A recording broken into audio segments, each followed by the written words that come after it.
산상순, 나무를 좋게 만들면 열매가 좋아진다. 그 중에 팔복 시리즈 말씀 두 번째 복인 애통하는 나무 두 번째 말씀을 함께 나누겠습니다. 팔복의 말씀은 예수님의 산상순에서 가장 첫 번째로 기록된 말씀입니다. 우리는 지난 시간에 팔복의 두 번째인 애통하는 자가 복이 있다라는 말씀을 함께 나눴습니다. 여기 애통한다는 뜻은 슬퍼하고 눈물을 흘린다는 뜻입니다. 예수님께서는 당시에 병고침을 위해서 사방에서 모여든 사람들에게 슬퍼할 줄 알고 우는 자가 복이 있다라고 가르쳐 말씀하셨습니다. 여러분, 그래서 우리는 이 말씀을 통해서 하나님의 음성을 들어야 됩니다. 우리가 그리스도를 살아갈 때 기쁨과 웃음만 있다고 여기지 마십시오. 슬픔과 눈물도 있는 겁니다. 성도는 웃을 줄도 알아야 되지만 슬퍼하며 울 때도 있다는 것을 기억하십시오.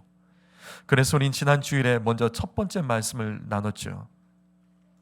하나님과 그 말씀 앞에서 울어야 삽니다. 여기 누가복음 6장 25절 말씀 우리 한번 읽어보시죠. 있습니다. 시작.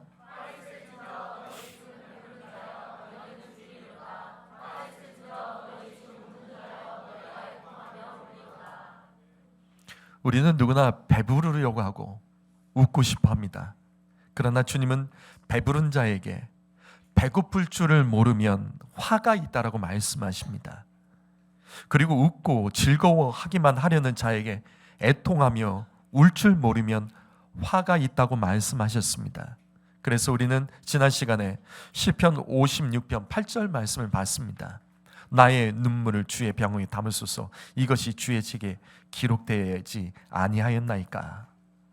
하나님께서는 우리의 눈물을 담아놓는 병이 있다고 성경은 기록하고 있습니다. 여러분, 주님은 우리의 웃음을 담는 병이 아닌 눈물을 담는 병이 있습니다. 눈물을 담고 계십니다. 주님은 성도의 눈물을 소중히 여기시고 주목하고 기억하십니다. 그뿐 아니라 주님은 그 눈물을 주의 보좌에 있는 책들에 기록하며 기념하십니다. 다시 반복합니다. 하나님께서는 우리의 눈물을 소중히 여기시며 주목하시고 기억하십니다. 그래서 주님 앞에서 울면 희망이 있고 살아납니다. 성도 여러분, 웃으려고만 하지 마십시오. 울어야 될 때 울어야 됩니다. 정직하게 울고 하나님이 기뻐하실 만큼 울어야 됩니다. 울어야 삽니다. 오늘은 두 번째 말씀을 전합니다. 애통하는 자는 복이 있나니, 두 번째는 울어야지 겸손해집니다. 전도서 7장 14절 말씀, 전도서 7장 14절 말씀 읽겠습니다. 시작.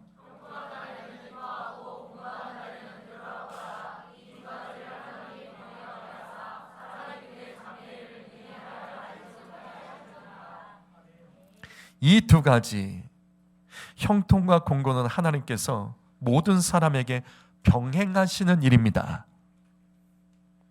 여러분, 하나님께서는 우리를 형통하게 하는 일만 하나님이 하신 일이라고 생각하시면 안 돼요. 하나님은 우리를 곤고하게도 하십니다. 하나님께서는 형통을 통해서 우리를 웃게도 하시지만 슬프고 곤고한 일을 통해서도 잠시 멈춰서서 자기 자신을 돌아보게 하십니다. 여러분, 웃기만 하면 나 자신을 돌아볼 수 없어요. 공고하고 눈물이 있을 때 우리는 우리 자신을 겸손히 돌아볼 수 있는 겁니다. 그렇다면 하나님께서 기쁨과 즐거움뿐만 아니라 슬픔과 공고한 일도 우리에게 허락하시는 그 진짜 이유는 무엇일까? 지금 이 말씀에 기록되어 있습니다. 장래 일을 능히 헤아리지 못하게 하시려고, 장래 일을 능히 헤아리지 못하게 하시려고 주님 우리의 삶 가운데 형통도 주시고 눈물 나는 곤고한 삶도 허락하십니다. 바로 이것입니다. 하나님께서는 우리에게 형통과 공고를 병행하시는 이유는 이 땅에서 교만하지 말고 겸손하라는 명령이에요. 장래에 벌어질 일들을 예측하며 살아가면 반드시 교만해집니다. 여러분 어떠세요? 우리 중에 자기의 건강을 자만하다가 어려움 당한 성도가 있지는 않습니까? 자녀를 키우는데 부모의 뜻대로 되지 않고 계획대로 되지 않아서 낙심한 부모도 있지는 않습니까? 하는 일들을 잘 계획하고 미래에 대해서 예측했음에도 불구하고 뜻하지 않은 변수 때문에 어려움 당한 성도, 계획했던 것들이 무너지고 안 돼서 절망하는 성도가 있지는 않습니까? 이렇게 하면 될 줄 알았는데 이렇게도 안 될 때가 있습니다. 저번에는 됐어요. 근데 이번에는 안 될 수가 있습니다. 만약에 우리가 계획하고 생각하고 열심히 준비하고 예측한 대로 모든 일이 된다면 우리는 어떻게 될까? 내가 계획하고 생각하고 준비하고 예측했던 모든 일들이 그대로 되면 어떻게 될까? 성도 여러분, 그래서 교만해지는 겁니다. 자신감이 넘쳐서 다른 사람을 무시하게 될 겁니다. 다른 사람의 말을 경청할 줄 모를 거예요. 가르치려고만 할 겁니다. 모든 일이 내가 예측한 대로 된다면 그 사람은 누구에게도 배우지 않습니다. 어떤 권위도 무시할 것이겠고 교만하며 살아가겠죠. 내가 예측하고 계획한 대로 된다면 우리는 절대로 겸손해질 수 없습니다. 그래서 하나님께서는 그 누구도 장래일을 예측하거나 계산하지 못하도록 인생 가운데 형통과 공고를 병행하여 주십니다. 그래서 하나님을 의지하라고요. 내 생각과 내 계획을 의지하지 말고 하나님을 의지하라고. 주님께서는 모든 인생 가운데 겸손하라고 형통과 권고를 주시는 겁니다. 인생에서 눈물 나고 힘든 날들은 우리를 겸손하게 만들어줍니다. 성도 여러분, 다시요, 웃으려고만 하지 마세요. 웃으려고만 하면 교만해지는 겁니다. 울어야 합니다. 내 마음대로 되지 않고 내 뜻대로 되지 않아서 울 줄도 알아야 됩니다. 그래야지 겸손해지고 교만해지지 않는 겁니다. 성도 여러분, 즐겁게 웃으려고만 하지 마십시오. 그러면 안 됩니다. 안 될 때, 잃어버렸을 때, 무너졌을 때 건강하게 울 줄도 알아야 됩니다. 웃으려고만 하면 교만해집니다. 울 줄 알아야지 겸손해지는 겁니다. 항상 맑은 날씨는 없습니다. 흐리고 비 오는 우중충한 날씨도 있는 겁니다. 항상 맑은 날씨만 원하면 안 됩니다. 살다 보면 갑자기 비가 내리고 전혀 예측하지 못해서 우산이 없어서 비를 맞을 때도 있는 겁니다. 우리가 믿는 하나님은 우리에게 맑은 날만 주시는 하나님이 아니십니다. 우중충한 비 오는 날도 주님께서는 우리 가운데 임만을 하시며 우리의 삶 가운데 허락하심을 기억하십시오. 다시 반복합니다. 지금 여러분 중에 인생의 맑은 날씨가 아니라 우중충하고 비가 내려서 그 내리는 비를 피하지 못해서 젖어 있고 힘든 성도가 있습니까? 가정에 우중충한 일이 있고 자녀의 삶에 우중충하고 어려운 인생의 삶이 있습니까? 그렇다면 웃으려고만 고집부리지 마시고 울어야 될 땐 울어야 돼요. 흐리고 비 오는 날을 감당할 줄도 알아야 됩니다. 눈물이 없는 날 겸손히 인정하고 그날 건강하게 울 줄도 알아야 됩니다.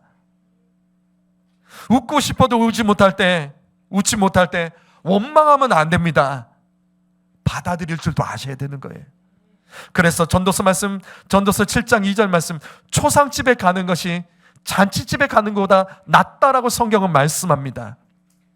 왜 초상집에 가는 것이 잔치집에 가는 것보다 낫죠?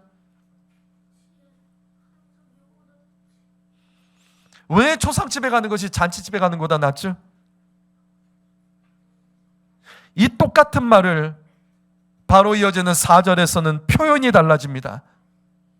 어떻게 달라지냐면 지혜와 어리석음으로 이것을 구분해서 다시 말합니다. 전도서 7장 4절 말씀 읽어보죠. 전도서 7장 4절 말씀이 있습니다. 시작.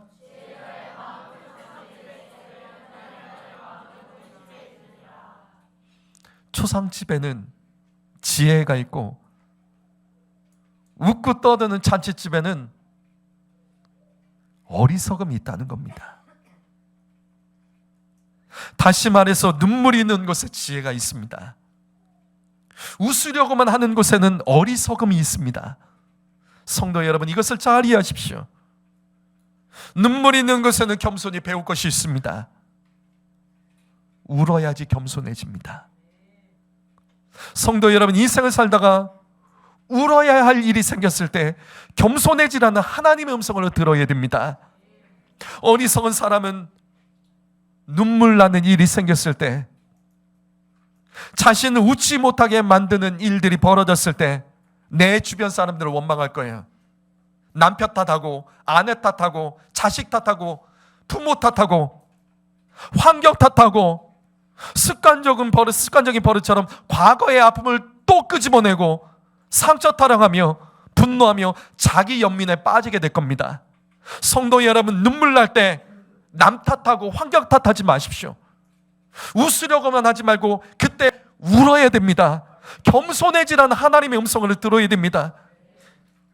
어려움이 있을 때 어려움을 인정하고, 슬프고 힘들 때 그것을 인정하며 울 때, 눈물을 흘릴 때 우리는 겸손하게 되는 겁니다. 우리가 믿는 하나님은 형통과 공고를 병행하신 하나님, 웃게도 하시지만 울게도 역사하시는 하나님인 것을 기억하시기 바랍니다. 애통하는 자는 복이 있나니 그들이 위로를 받을 것이며, 주님은 눈물을 참는 자가 복이 있다고 말씀하지 않습니다. 우는 자가 복이 있다. 눈물이 날 때 울지 않으려고 억지로 웃는 자가 복이 있다라고 말씀하지 않으셨습니다. 울어야 될 때 울 줄 아는 자가 복이 있는 겁니다. 그래서 다윗은 이런 고백을 합니다. 내가 탄식함으로 피곤하여 밤마다 눈물로 내 침상을 띄우며 내 요를 적셨나이다. 내 눈물이 주야로 내 음식이 되었도다. 성경은 다윗이 애통할 때 눈물을 억지로 참았다, 눈물 날 때 억지로 웃었다, 그렇게 기록하지 않습니다. 다윗은 눈물이 많은 사람이었습니다. 그래서 탄식해서 기도할 줄 알았던 거예요. 눈물이 없는 성도 여러분, 잘 들으십시오. 주님과 그 말씀 앞에서 눈물이 인색한 성도 여러분, 잘 들으십시오. 눈물이 없고 인색한 사람은 절대로 탄식하며 기도할 수 없습니다. 눈물이 없는 사람, 눈물이 인색한 사람이 어떻게 탄식하며 하나님 앞에 엎드릴 수 있겠습니까? 뼈아픈 고백으로 탄식하며 기도하기를 원한다면 여러분, 눈물이 있어야 되는 거예요. 그래서 예수님은 애통하며 눈물을 흘리시며 주님은 이 땅 가운데 기도하셨고, 주님은 눈물 흘리며 날마다 하나님을 만났고 겸손하게 끝까지 그 십자가의 길을 걸어갈 수 있었던 겁니다. 성도 여러분, 인생에서 즐거움과 웃음만 먹으려고 하지 마세요. 다윗처럼 눈물도 주야로 음식처럼 먹는 자를 하나님께서 도와주시는 겁니다. 울어야지 겸손해집니다. 하나님은 주야로 겸손한 자를 도와주십니다. 고린도전서 5장 2절 말씀, 우리 지난 시간에 봤죠. 지난 시간 말씀을 다시 기억하십시오. 눈물을 흘릴지 모르는 것은 교만해졌기 때문이에요. 웃으려고만 하지 마십시오. 즐거운 일만 원하지 마세요. 하나님은 형통과 권고를 병행하십니다. 웃을 일이 없으면 울어야 되는 겁니다. 웃을 일 없다고 남 탓하지 마시고, 환경 탓하지 마시고, 과거의 상처 또 끄집어내지 마시고, 그때 겸손히 울며 주님 만나야 됩니다. 울어야 삽니다. 울어야지 내 삶에 교만했던 것들이 무너지게 되는 겁니다. 그리스도인의 인생은 눈물의 골짜기를 걸어가는 사람들입니다. 그리스도의 인생은요, 웃으려고 살아간 자들이 아니라 울면서 눈물 골짜기를 걸어가는 자들이라고요. 사랑하는 성도 여러분, 다시 반복합니다. 울어야 삽니다. 울어야지 우리는 겸손해질 수 있습니다. 세 번째로, 애통하는 자는 복이 있나니, 이 말씀은 죄 때문에 애통하는 자가 복이 있다는 말씀입니다. 여러분, 산상수훈 말씀의 배경을 다시 말씀드립니다. 당시 수많은 병자들의 사방에서 예수님의 세 가지 사역, 가르치시고 전파하시고 고치시는 사역 중에 유독 치유하는 사역에 그들이 갈급한 마음을 가지고 이와 같이 사방에서 사람들이 모였습니다. 아픈 몸을 이끌고 아주 먼 곳에서부터 예수님을 찾아왔습니다. 그리고 저마다 자신의 몸의 연약함을 고백하며 예수님께 도와달라고 간청을 합니다. 그래서 주님께서 이들에게 첫 번째 하신 말씀은 심령이 가난해진다는 것을 강조하십니다.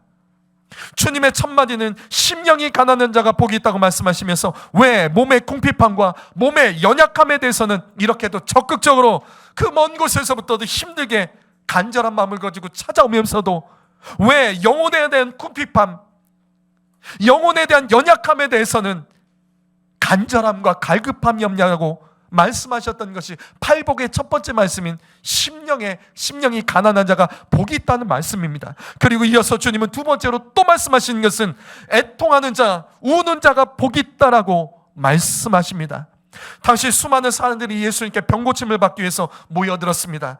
다시요, 수많은 사람들이 저마다 자신이 가장 아프고 내가 가장 절박하고 내가 빨리 치료받기를 원하고 내가 가장 불쌍한 인생으로 보이기 위해서 수많은 병자들은 예수님 앞에서 울면서 나 좀 고쳐달라며 그들은 애원했습니다.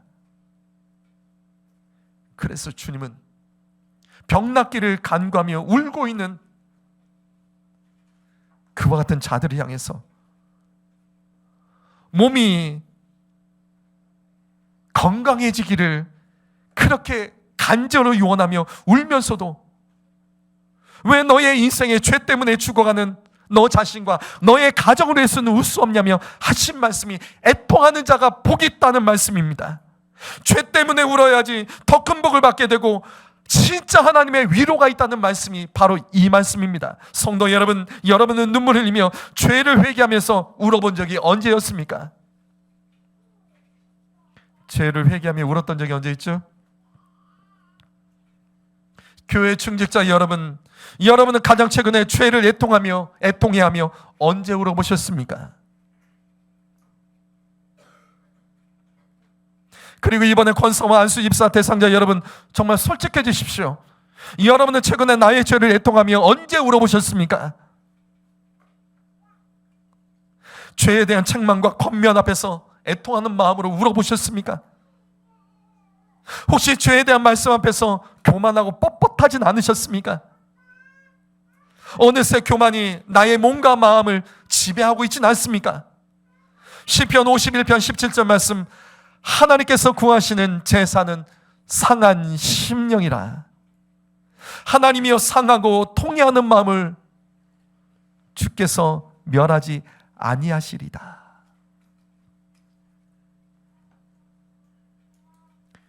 예배 시간조차 선포되는 말씀 앞에서 내 심령을 눈물로 찢어버리지 못하는 자는 하나님께서 멸하십니다. 회개하라고 주신 말씀 앞에서 고집부리고 교만하여 목이 뻣뻣하고 경청하지 않는 자, 눈물 없이 그렇게 끝내버리는 자는 하나님께서 멸하시겠다고 하십니다.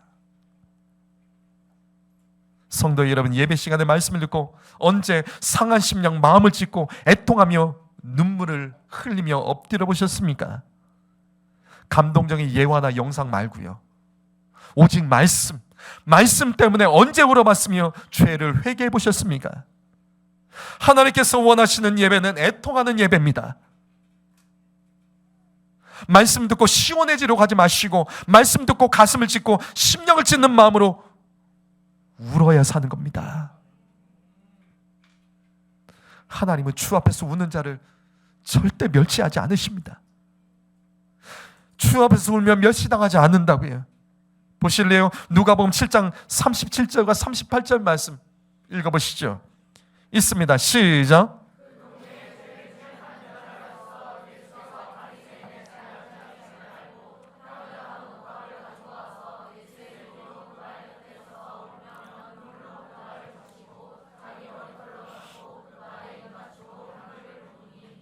예수님께서 한 바리새인의 집에 대접받고 계실 때 그 동네에 죄를 지은 한 여인, 이 여인, 죄 지은 여인이란 이 표현은 창녀란 뜻입니다. 성경에서 죄인의 대명사가 이 신약 성경에서는 세리와 창녀입니다. 여기서는 여성이라고 가르치기 때문에 이 여성은 창녀입니다. 한 창녀가 예수님의 말씀을 듣고 회개하며 예수님 앞에 값비싼 향유 옥합을 깨고 눈물을 흘리며 자신의 머리털로 예수님의 발을 닦고 있습니다. 지금 그녀는 예수님 앞에 엎드려 예배하고 있는 겁니다. 그녀는 주님께 값진 예물과 함께 예수님의 말씀을 눈물로 반응하며 회개하고 있었던 겁니다. 성도 여러분, 레위기에 기록된 모든 제사는 다 드리는 제사입니다. 모든 제사는 예물이 있습니다. 그래서 우리는 헌금을 준비해서 예배하는 겁니다. 그런데 한 가지 더 드릴 수 있는 것이 있습니다. 말씀을 듣고 회개의 눈물을 하나님께 드릴 줄 알아야 됩니다. 이것이 왜 중요하냐면 이렇게 했던 이 여인을 향해서 예수님께서 하셨던 말씀이 있습니다. 그 말씀이 뭐냐면 누가복음 7장 47절 말씀 읽어보시겠습니다. 1조 시작.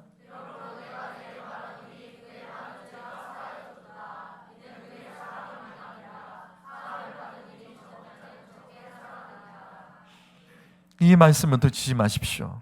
여러분, 우리의 예배가 많은 죄사함 받는 예배가 되기를 사모하십시오. 우리의 예배가 그냥 예배가 아닌 죄사함 받는 예배가 되어야 됩니다. 성도 여러분, 어느새 우리가 예수를 오래 믿으면서 이 예배 시간이 종교생활 되지 않으셨어요?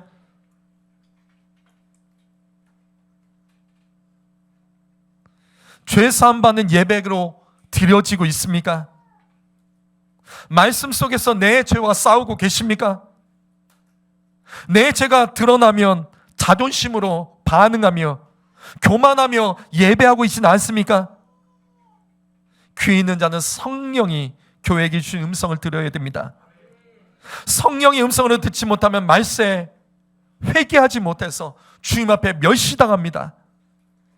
이처럼 죄 많은 여인의 예배는 많은 죄가 사함받는 예배였습니다. 그리고 동시에 그녀가 예수님을 많이 사랑했다라고 기록합니다.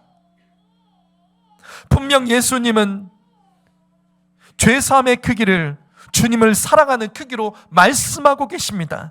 죄사함 받는 크기가 주님을 사랑하는 크기라고요. 그렇다면 그녀가 주님을 어떻게 사랑했냐고요. 향유를 드렸고 몸에 머리털을 드렸고 마지막으로 눈물을 드렸습니다. 성도 여러분, 죄를 회개하는 눈물이 주님을 사랑하는 겁니다. 죄를 회개하는 눈물은요, 죄 사함 받는 눈물이고 하나님을 사랑하는 눈물입니다. 다시 반복합니다. 눈물이 없는 성도는 탄식의 기도, 주님을 많이 사랑하는 증거인 죄를 회개하는 눈물의 기도를 할 수 없습니다. 말씀 앞에 울며 회개하는 것이 주님을 사랑하는 겁니다. 주님 앞에 눈물이 인색한 사람은 정말로 주님을 사랑할 수 없습니다. 주님을 사랑하는데 어떻게 죄인이 눈물이 없을 수가 있냐고요. 거룩하신 하나님을 사랑하는 자들에게 어떻게 죄인이 눈물이 없이 주님을 만날 수 있냐고요. 그거는 있을 수 없습니다. 주님은 죄를 애통해하며 눈물로 기도하는 자가 주님을 사랑하는 자라고 말씀하고 계십니다. 누가복음 18장 11절과 12절 말씀도 읽어보시죠. 있습니다. 시작.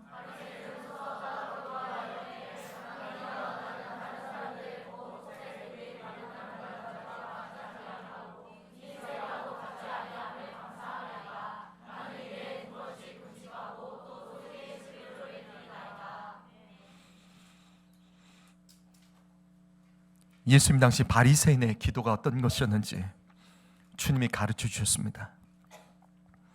이 말씀 보십시오. 종교 생활은 있지만 바리새인의 기도에는 애통이 없습니다.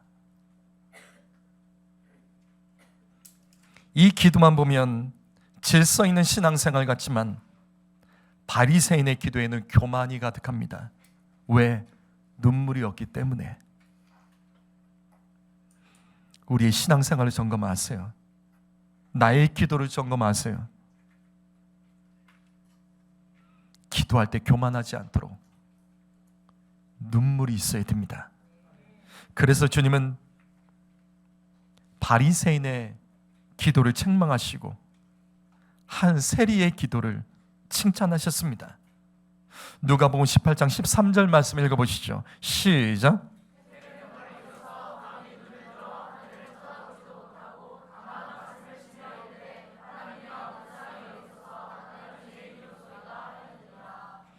주님은 바리새인의 기도와 세리의 기도를 비교하시며 말씀하십니다.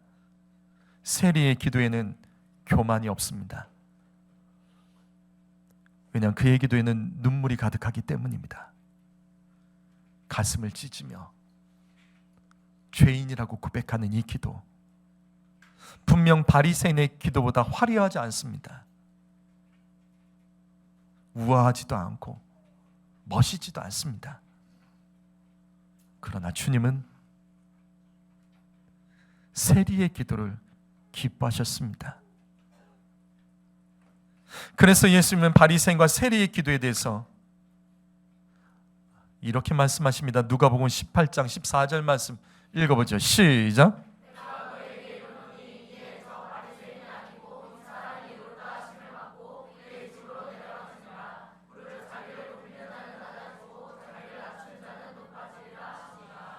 여러분, 이 말씀에서 무엇이 보이십니까?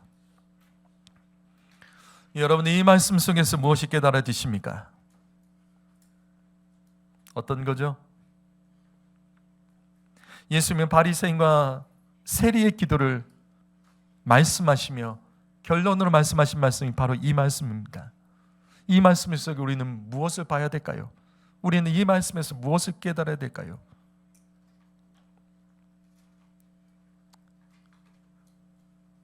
눈물은 우리를 의롭게 합니다. 그리고 또 한 가지, 눈물로 기도하는 사람이 낮아지고 겸손한 자입니다. 그래서 주님이 직접 그의 인생을 높여주십니다. 성도 여러분, 스스로 높아지려고 하지 마십시오. 주님이 높아주셔야 됩니다. 내가 스스로 높아진 것은 다른 사람이 끌어내릴 수 있고 무너질 수 있지만 주님이 높여주시는 것은 그 누구도 감당하지 못한다고요. 애통하는 것이 주님 앞에서 낮아지는 겁니다. 우리가 주님 앞에서 낮아지고 겸손해지려면 울어야 된다고요. 울지 않고 낮아지고 겸손해지는 건 없습니다. 애통해야지 낮아집니다. 자기의 죄를 회개하며 울 줄 아는 자가 진짜 낮아지는 자입니다. 성도 여러분, 아무에게나 겸손한 자라고 말하지 마십시오. 저 사람 겸손해. 우리가 생각하는 겸손은 뭐냐고요. 우리가 생각하는 겸손, 내가 잘 못해요, 거절하고, 이런 것을 겸손으로만 말하지만 성경은 그렇게 말하지 않습니다. 성경에서 말하는 그 겸손은 울 줄 아는 사람을 말하는 겁니다. 말씀 앞에서 울며 애통하는 사람이 겸손한 사람입니다. 말씀 앞에서 뻣뻣하고 자만심 가지고 자존심 부리는 자는 절대로 겸손한 자가 될 수 없습니다. 그리고 하나님은 그를 높여주실 수 없습니다. 말씀 앞에서 애통하십시오. 거룩한 말씀 앞에서 나의 죄 때문에 애통하는 것은 당연한 것 아닙니까? 애통하는 것이 그래서 복입니다. 눈물이 복입니다. 울 줄 아는 자가 진짜 인생 가운데 하나님께서 즐거운 인생으로 바꿔주심을 믿습니다. 오늘 말씀 마무리하죠. 시편 84편 6절과 7절 말씀으로 마무리하겠습니다. 읽습니다. 시작.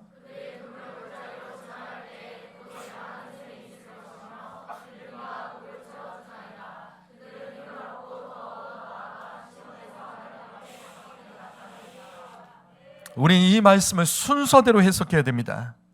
눈물 골짜기를 통과할 때 그제서야 그곳에 많은 샘물이 터지고 이른비의 복을 주시겠다고 약속하십니다. 여러분, 성경에서 이른비와 늦은비를 아십니까? 이른비와 늦은비. 이스라엘에는 건기와 우기가 있습니다. 여기 이른비는 다른 말로 가을비라고 합니다. 우리의 가을로 생각하지 마세요. 이스라엘의 여름 건기는 메마른 시기입니다. 그래서 땅이 갈라져요. 땅이 갈라지고 메말랐기 때문에 씨앗을 뿌릴 수 없는 거예요. 그때 이른비가 내리는 가을이 되면 갈라진 땅에 비가 내리면서 그 땅이 말랑말랑해지고 그제서야 농부가 씨앗을 뿌릴 수 있게 됩니다. 바로 이겁니다. 성경은 우리가 눈물 골짜기를 통과할 때 비로소 메마른 땅에 샘물이 터진다, 그리고 씨앗을 뿌릴 수 있게 된다라고 말씀하는 거예요. 성도 여러분, 바로 이것입니다. 애통하는 것이 축복의 시작입니다. 눈물을 흘려야지 갈급함이 사라지는 겁니다. 눈물을 흘려야지 축복의 씨앗을 뿌릴 수 있는 기회를 얻게 되는 거예요. 그래서 이 말씀을 다시 보세요. 눈물 골짜기를 지나가는 것이 그래서 복이다. 인생의 굴곡이는 골짜기는 눈물로 애통하며 통과해야 됩니다. 여러분 인생의 지금 삶의 거친 골짜기는 무엇입니까? 불평하지 마세요. 울어야 됩니다. 애통하며 걸어가기 시작하면 그곳에서 샘물이 터지고 씨앗을 심을 수 있는 기회를 얻게 되는 거예요. 그런데 이 말씀이 여기서 끝나지 않습니다. 눈물 골짜기를 통과할 때 비로소 하나님을 만나게 된다고 말씀합니다. 하나님 앞에 각기 나타나리이다. 성도 여러분, 울어야지 하나님 만납니다. 울어야지 하나님 만나는 거예요. 눈물 없이 하나님 만날 수 없어요. 웃으려고만 하는 사람은 하나님 만날 수 없어요. 왜? 그 인생에 웃음만 있지는 않습니다.